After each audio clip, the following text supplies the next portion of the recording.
Okay, let's make this thing. Let's make this thing work. As this is the idea of the episode.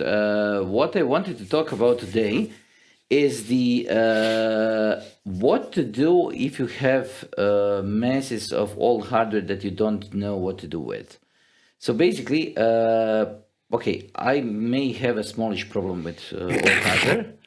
Understatement of the year. Yes, and the thing is that it used to be that I was collecting old computers, making them work, and then putting them in my attic or whatever. And then it spiraled out of control. No, the thing is that I hate seeing old computers die and being thrown away when they're working.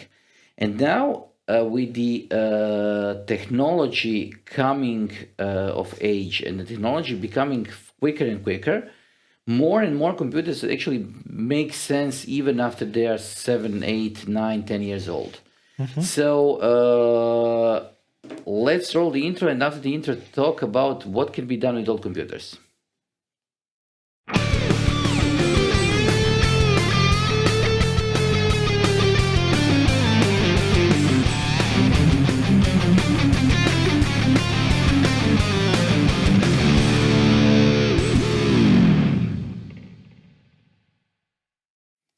Now, let's try to put a few things out there. First, old laptops. Okay. When I'm talking about old computers right now, and when I'm talking about repurposing them, I'm not strictly talking about old desktops, because old desktops are much harder to repurpose than any other version of the computer. Okay. What I'm talking about are the computers that are prevalent when it comes to old computing, that are cheaply available on eBay, on Amazon, on different sites that sell refurbished computers. Okay. So different, either small form factor PCs, so those Nook slash Office version of Lenovo's, DeX, HP's, or whatever. And the things that were pretty much useful computers up to a point, then they got replaced by a newer version of the computer, but they can still perform a thing. And I was trying to come up with some scenarios, because when it comes to old computers, usually what people tell you to do is to install Linux, which is by itself completely fine. But the thing is that I don't need 7 desktops at my home. I have them, but I don't need them. And having an 8th one or 9th one included in my home setup doesn't make any sense. Yet you still have them. Okay, but what I was thinking about is what other uses those computers can be. Okay. So I was chatting to ChatGPT because I wanted to have some ideas. No, but the thing is that I was thinking, am I forgetting something? Because it seems to me that when it comes to throwing ideas that may be somewhere on the fringes of thinking, ChatGPT is pretty good. For example, I was looking for firewall appliances. Let's start with those. For what? Firewalls. Okay. And I was looking specifically for more advanced firewalls, so not just a router, but an actual firewall with ability to filter traffic, to do some IPS, IDS, and so on. And I know about pfSense in OpenSense. I know about Onion Router. ChatGPT mentioned IPFire, which I completely forgot about. But now we are moving in the direction of actually having some sort of the ability to choose, to say, okay, we have actually different devices that can be used as routers. Okay. And this is one of the usage cases. So let's start with this one. Okay. I'm going to guide you to different usage scenarios that I like and the reasons why I like them. So first, the router. Usually when you have your own home office or you have your basically home network, or you have a small office network, you are dependent on the router that your service provider or the ISP gave you. This is usually crap. Okay. Yeah, because the name of the money, the name of the game here is simply money. They want to get you the router is going to cost them as least as possible. So you're going to get something that's going to be usually something that is going to cost something like $20 or so.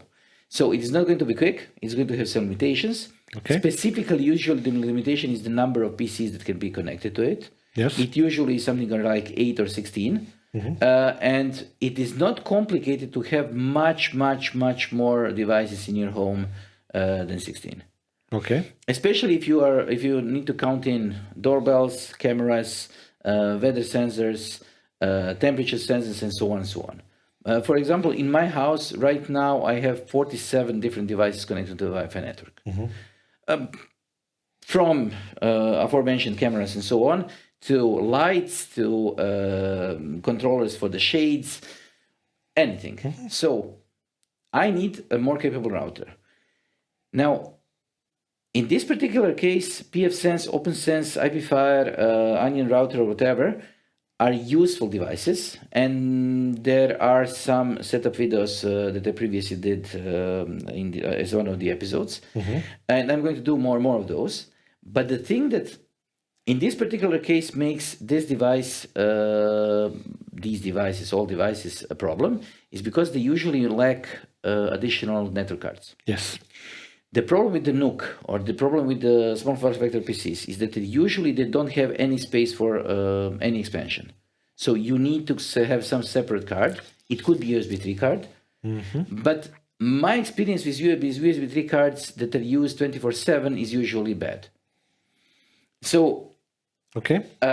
When we are dealing with a thing like a single purpose appliance, and this is what I'm advocating for now, so to reuse the computers as good appliances for single use, I think that one of the biggest challenges is when it comes to routers or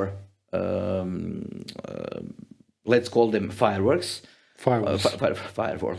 or network appliances.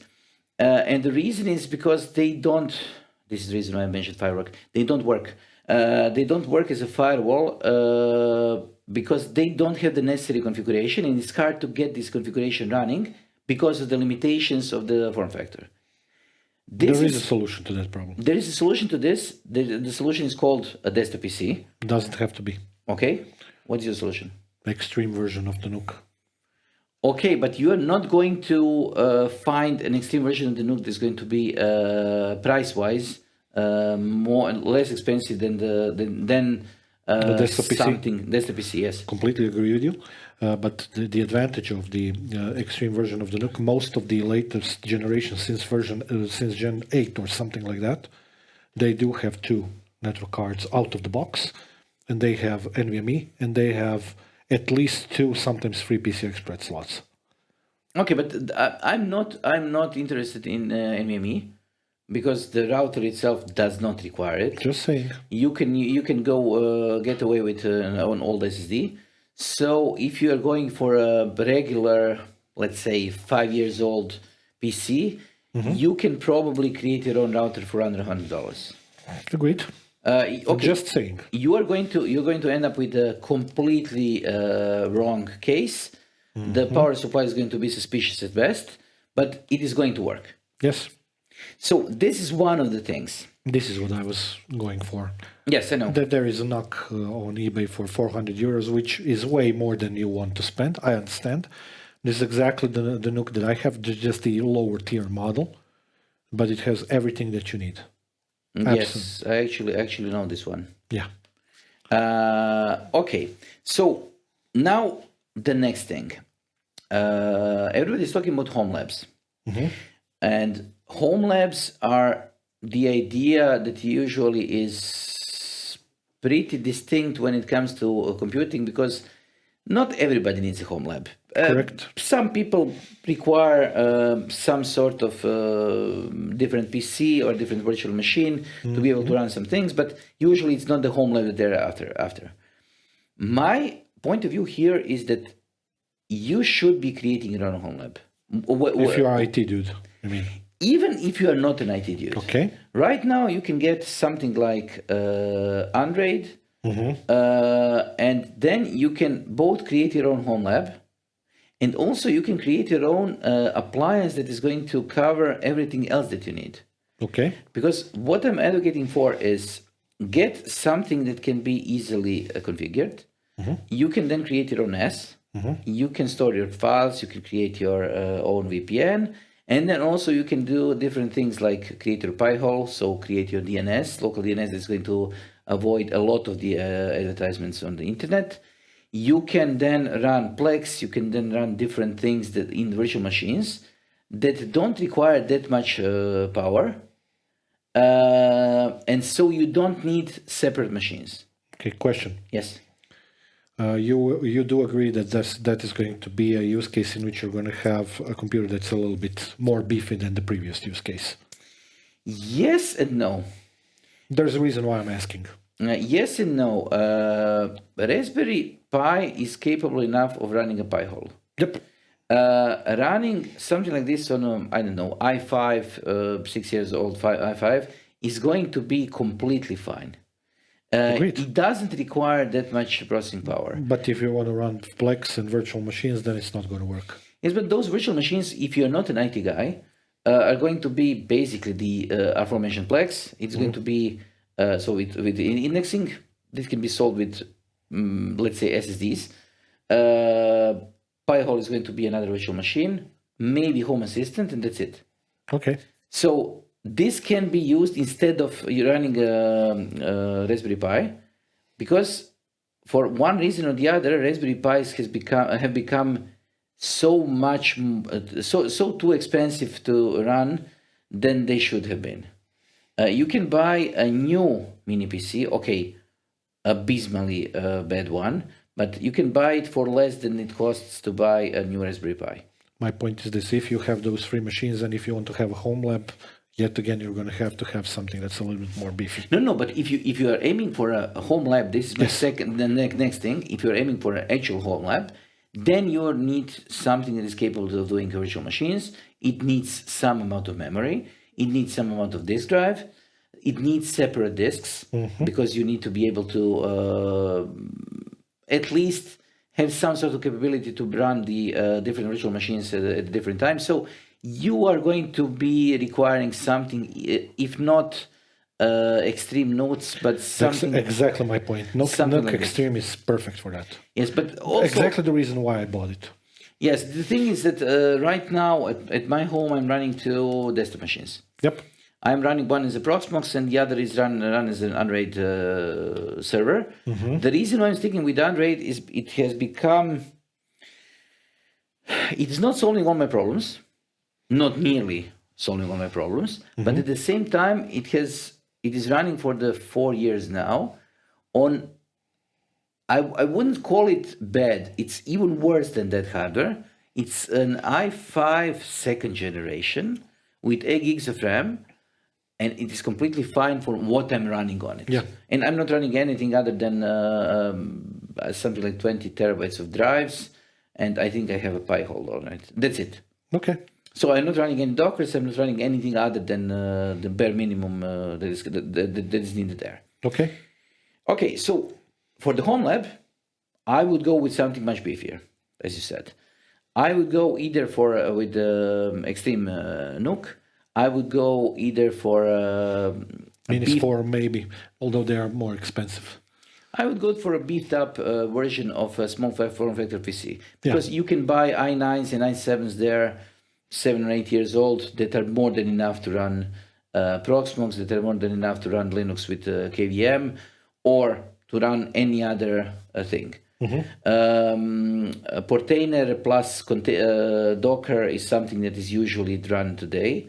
So this is a thing that people usually do when they need to experiment. Yep. But this is a specific thing because I don't want to just cover people who are into IT. I want to cover all the other people. I get it. If you're looking into media, yes, you are going to have a problem because Nook is not going to cut it. Nope. You are going to have to find a way to cram as many of the drives that you have at home into one case. So either you're going to buy SSDs. SSDs, if they are cheap, are going to be small. and you are inevitably going to run into a problem because you're going to be buying new disks that are going to be huge. So you're going to be needing a bigger case. Now, when you are setting an S, this means that you're probably going to stick with using or reusing only the motherboard, the CPU, and the memory. And then you're going to be buying new disks. You're going to be getting a new case. You're going to be probably getting a new power supply, because this is also going to be a problem. And then you are going to be happy with your NAS, being it a free NAS, being it Media Vault or whatever you're using. Unraid, whatever. Then there is the media part. Yes. Okay. Still use same use case, but with the media part. With the media part. So the Jellyfin, the MB, the Plex, and whatever, which is, from my perspective, just another add-on to a NAS. Yep. Because the NAS, when it comes to home, is usually not doing anything or doing such a minuscule part of work that it makes sense to just use it as something else. Because let's face it, it's not a storage, network attached storage in a data center. It is going to be not doing anything for most of the time. Yep. So these are the things that stand out to me. Okay. Do you have any ideas yet? Yes. Okay. So if I can abuse some of your time, it's not going to be a rant. I'm just going to explain two opposite things. I mentioned multiple times over the course of the past 2 years since we started making this podcast that I'm a Synology man. Okay. I'm not a Synology man anymore. Okay. I still have the 8-base Synology at home that's being used for basically for all my files, whatnot, and our collaboration, etc. But I'm also, because of the podcast, as one of the primary key drivers of this change, I needed to get an extra NAS, because our videos consume such an enormous amount of disk space, and I want to have them just for something. At times, I want to cut in with some scenes from old episodes, whatnot. It's simple stuff, but we want to have the archive. Nothing weird there. I would have went with either the latest Ugreen ones or Asus. They have really good NASs in the past couple of years. I thought about Synology, whatnot. But I came to the conclusion that I don't want to go that route, specifically because I want to have a little bit more power over the system, a little bit more leeway in administrative sense. This is where we are compatible. That's why I asked you a couple of weeks ago, should I go Unraid or something like that? So I'm probably going to start with Unraid with my solution. The reason why I stopped being a Synology man is very simple, very professional description. They pissed me off to no end with their stupidity in terms of their Synology branded discs and all of the hoopla that happened with that. I am no longer buying Synologies up to sometime in the future when they get to grips with their egos. I understand why they're doing it. Synology, you are a piece of shit. You're doing it wrong. I'm not going to be that harsh. I'm just going to say that right now in production, I have something like 48 discs in different Synologies, and I'm going to completely phase them out. Simply because it doesn't make any commercial sense. If you have a huge Synology array, like I have a couple of those, buying a disk from Synology that is Synology ready, 50 to 100% more expensive than and buying that same disk, the same disk that is not Synology branded, from the same manufacturer. Toshiba. As you said, it's like a 100% upmark. And it doesn't make any sense. This is the problem. I would buy it if there is any actual change that they are introducing into the disk. I would have bought another one with the 8 base if they didn't start BSing with this. No. But the other thing is that, the thing that I didn't tell you is that from all the disks that I have in my different storage devices, only the Synology ones failed. So I have a problem even with those, because I would pay for additional warranty. I would pay for additional safety or whatever. The warranty is the same. The safety has proven to be less than. It's not lackluster. It worked. changed the discs and it worked. But the thing is that I simply do not believe into buying something that is going to be guaranteed to work and then having less performance than the actual generic thing. Okay, I use Synology large, those larger NASs as well. We have it in our company, four of those.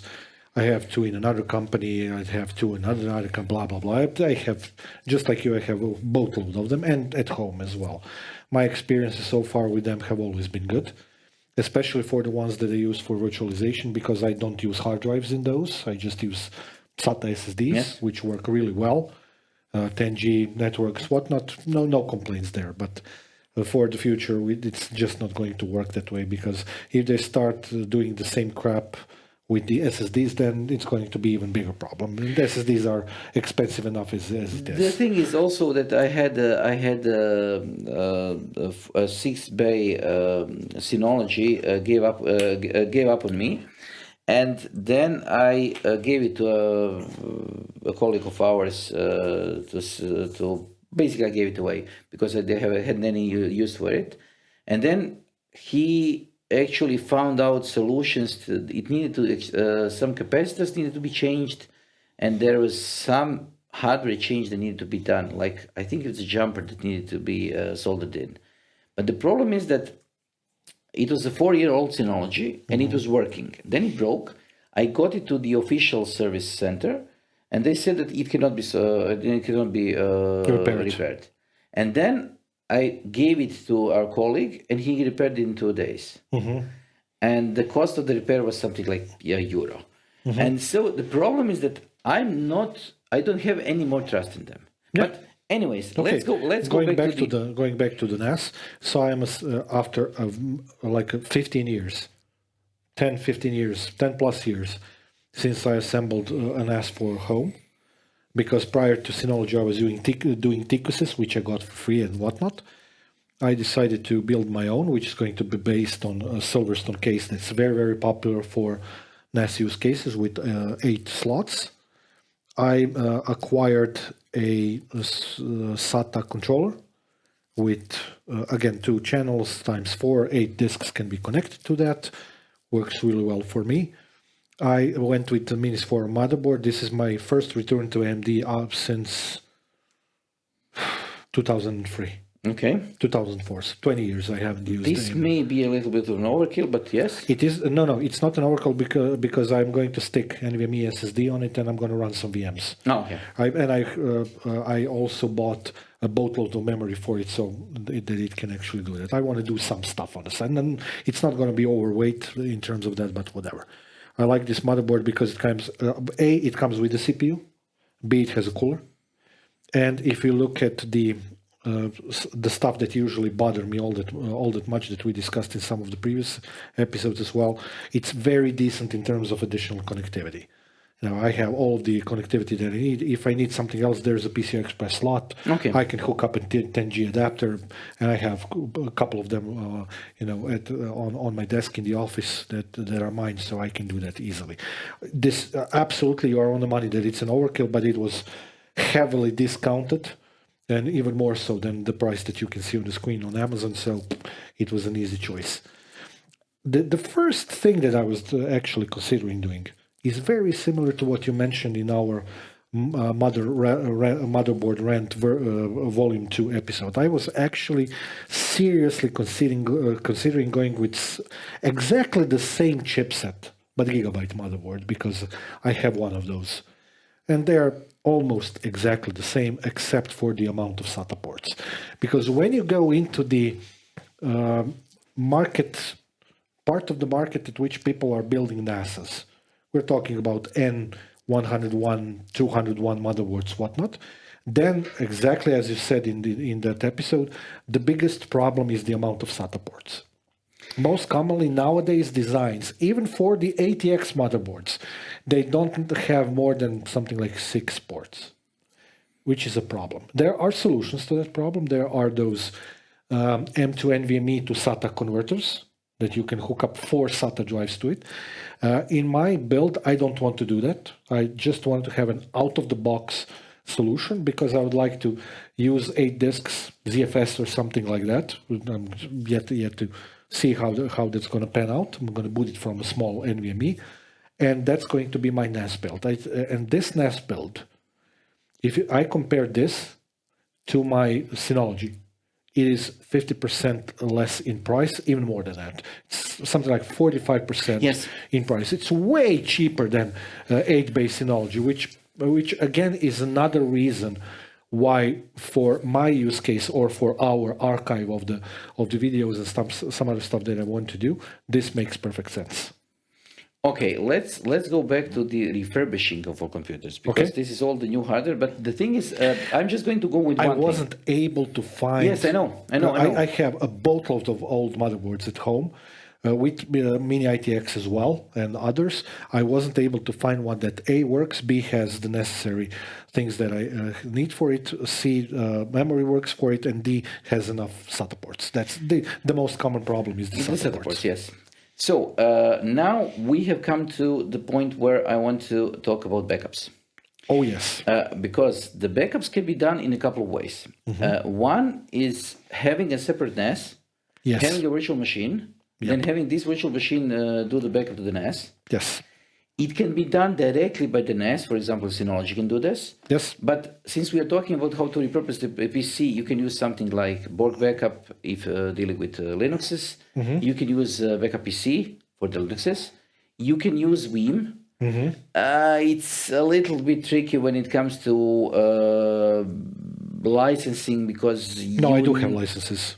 No, they do have licenses, but you need a separate virtual machine running Windows, and this could be a problem. Because for most people, yes, it really is. Yes, I agree. So you require a separate license. You are not going to use a Windows Server license at home because it doesn't make any financial sense. Yes. Maybe if you buy it from somewhere, it is possible. Or if you have them as a part of the academic licenses or as a trainer. But mostly, no. The backups can be done in a couple of ways, but also, since the backups themselves, especially in the environment like the local computers are, so the local network is, it's not a tough job. It requires some sort of bandwidth, but it's usually involving something like probably tens of minutes or probably in half an hour of work. Do it overnight while you sleep. Yes, you can do it overnight and then put your computer back to sleep, and that's it.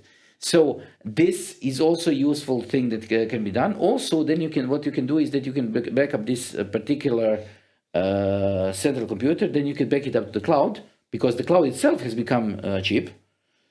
When you're using something like a storage box on Hansen or something else, it's usually we are talking about Backblaze. We are talking about home solutions. Yeah. I'm not talking now about 10 terabyte plus solutions. Yeah. But 1 terabyte, I have a storage box that I'm, to be completely honest, almost using maybe every 2 weeks. That is something like $4 or €4 for a terabyte. So it's just there as a proof of concept when I need to do something and when I need to serve somebody some files and I don't want to use my Dropbox. But anyways, this is one thing. Now let's talk about this home lab, because there is another thing that has been heavily used by professional users or prosumers, and also it has been very popular with people who are just now being introduced to Internet of Things. Okay. Home automation. Okay.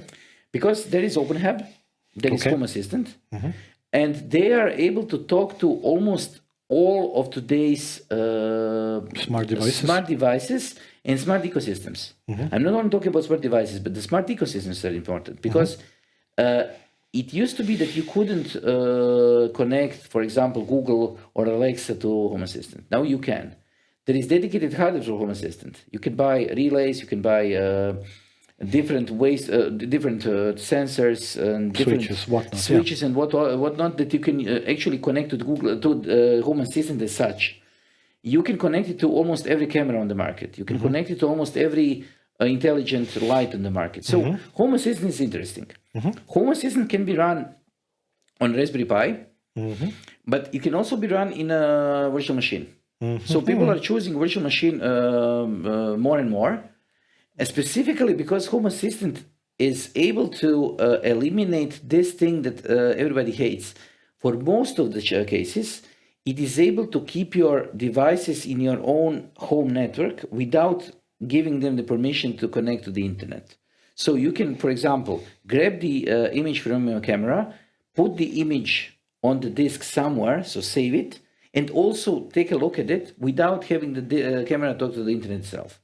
Unlike Eufy and many others that have been caught red-handed on that part. Okay. So this is one thing. The other thing that you can use Home Assistant for is you can connect it to Zigbee. Okay. You can use something like Decons or something like something else. So you can use USB that is capable of talking to Zigbee. So you can actually talk to a lot more devices. Specifically, devices from IKEA, for example, or devices from other vendors are specifically designed so they are actually open to talking to other Zigbee hubs. So you can do a lot of things there.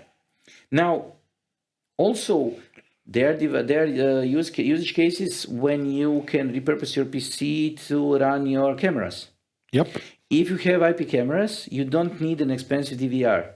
Yep. You can, there are things like Frigate, Shinobi, I don't know which is the third one which I'm using. So the servers that are capable of talking directly to the IP camera, grabbing the image, putting it onto the disk, they enable you to search through the files, they enable you to even use fuzzy logic and artificial intelligence to be able to find information inside the image. So they are capable of reading license plates. They are capable of recognizing, not recognizing, but being able to discern faces on the screen and so on. So you can also do this in your PC. It's going to be slow, but you can do it. And now the last things that I want to mention before I give the podium to you is the retro gaming. Oh, yes. Because I was... a couple of days ago, I was thinking about creating my own retro console. Finally, you're coming to your senses. No, I'm not. Give it time. Just give me a second. And the thing that I was looking for was either a Pandora's box, the dedicated hardware that is capable of running MAME, or I was thinking about Raspberry Pi. And then I realized that why? Intel NUC connected to decent or less decent LCD can be paired with a USB set of joysticks sticks. The USB joysticks, a pair, is something like 50 euros delivered to Croatia.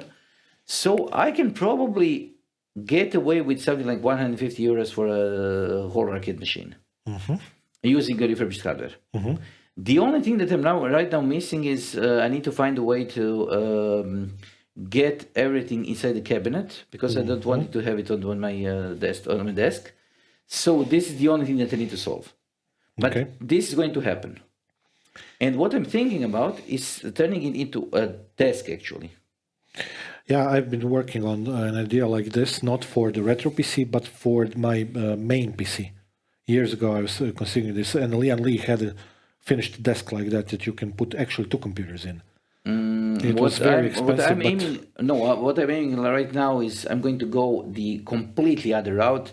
So I'm aiming to get the IKEA Luck, the desk that is made out of nothing, the cardboard inside. So I'm thinking about putting an LCD inside it because I want to experiment. And I don't want to pay for my experiments, or spend too much money on it. Yes, but the Luck is something like 7 euros, so it's going to basically be less expensive than the connectors that I'm going to be using. But the thing is that I want to do something like this, and also now the last thing that people are sometimes, the last two things that people are sometimes talking about is pen testing and sandboxing. And also another thing that is being, these cases. I almost bought one, but I decided in the end I'm not. No, but the thing is that when I'm talking about pen testing and so on, people, for some reason or the other, right now are into running local honeypots. Yep. So they want to see if they're being attacked.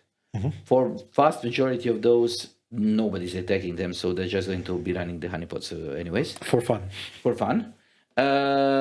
Also, people want to run their own documentation hubs. It could be that they are running barely legal documentation, being documents, books, ebooks, and everything else gotten from the internet. Or it could be that just they're using something like MK Docs, wikis, books, text, and so on. Okay. And the last thing that people are doing, which is also extremely interesting, is creating huge integrations using MQTT and Node-RED servers. So basically what you do is you can spin up your MQTT server, you can connect it to different devices, you can use SNMP and talk to different devices you have at home, and then create a central hub that is going to be connected then to something like Home Assistant, but that can provide you with complete automation. So you can actually script your devices at home, because almost all devices that you have some sort of capability to talk to the internet. Okay. So these are the things that I went when I that I wanted to put in the air, or put it on the table and say, okay, these are the things that I'm thinking that the old computers can be repurposed for before they're being thrown away. Okay. I'm with you basically all the way, except for the last one when you're talking about the retro PC. For a variety of religious, call them, and non-religious reasons. I'm going to explain some of them. First and foremost, you know that I actually have another NUC at home that's not being used at all. Okay. The small box non-extreme version 1, which needs to be repaired a little bit, but still it's memory thing, so I can repair it quickly. Any PC that's been produced in the past 10 to 15 years, it's not necessarily going to work well with the retro games that you want to play. I know. Okay, so that's the first part. Excluding MAME, excluding all of the emulators, which do have code for that. I played MAME. I haven't played it in probably something close to 10 years, but I was a huge fan of that, and I still have my ROMs for MAME somewhere on my Synology NAS and whatnot. But usually if I spool up MAME, that means that I'm unavailable, for a couple of days. Not as extreme as retro PC gaming, but still, the real retro PC gaming. For those of you who haven't had a chance to use MAME emulator, MAME was created many, many moons ago. It has a library of ROMs that basically come from old computers and old arcade games that were played in, Luna Parks and whatnot all over the world. Very, very popular games of the, let's say, our generation and plus. So main part of the story, I think, is going to work for you very well. No, that's not going to be a problem. Or let's say C64 emulator, stuff like that. That's going to work really well. But I also know that you want to play some old retro PC games. Yes, this is where it's going to come to a head. Yes, because I tried it, and then I realized that there is a project called Exodus. Yeah, I know. And Exodus actually works. Yeah, but still not the same. No, but the thing is that it's not the same. First, and it has a couple of viruses, by the way. Okay, it has a couple of viruses. This is also completely expected because it has something like 7,000 games. So a couple of those are going to have viruses. But the thing is that the problem with Exodus and problem with all of those things is that they are basically completely illegal. It's not that they are illegal per se, because a lot of games are on abandonware. So you're not going to probably get sued. But on the other hand, we shouldn't be doing this kind of privacy. Specifically, not encourage it at least. And it's not only that. I have the completely new outlook on piracy, and this is, why should I be stealing something that I'm not going to use? Yep.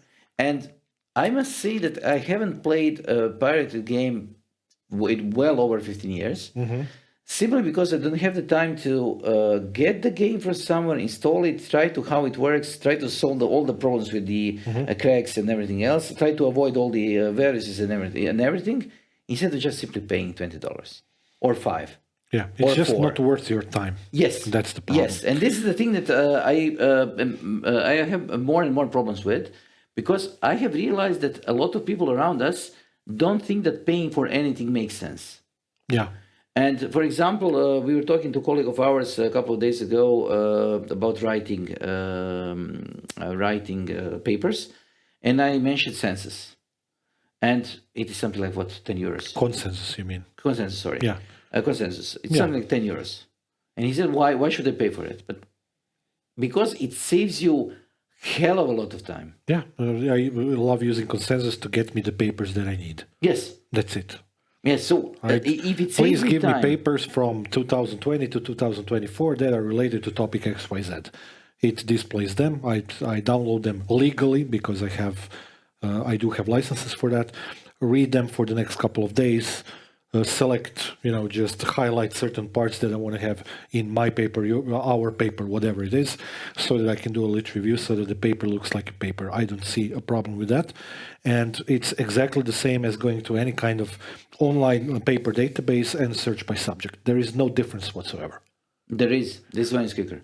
It is quicker. That's the difference. It saves me time. But that's it. That's about the limit of the stuff that I want to do with it. Because Yes, but it's the same with ChatGPT and AI and everything else. Yeah. I want to save time. Yes. This is my only purpose. I don't want to buy for things that are not going to save me time. And also, this is the specific case in which I don't mind paying for a subscription. yes, I agree. Because the subscription itself is going to be probably, I don't know, 10, 20 euros. It could be expensive, okay. But if it saves me 4 or 5 hours a month, it's worth it. Yes, exactly. Even if it saves me 1 hour a month, it's worth it. I used to, when I was still in high school, I used to work for a guy who was pirating the games. Not because I wanted to pirate the games, it was mostly about playing for me. We spent countless nights playing. The games that made me a gamer and almost put me in a hospital, which I don't do anymore.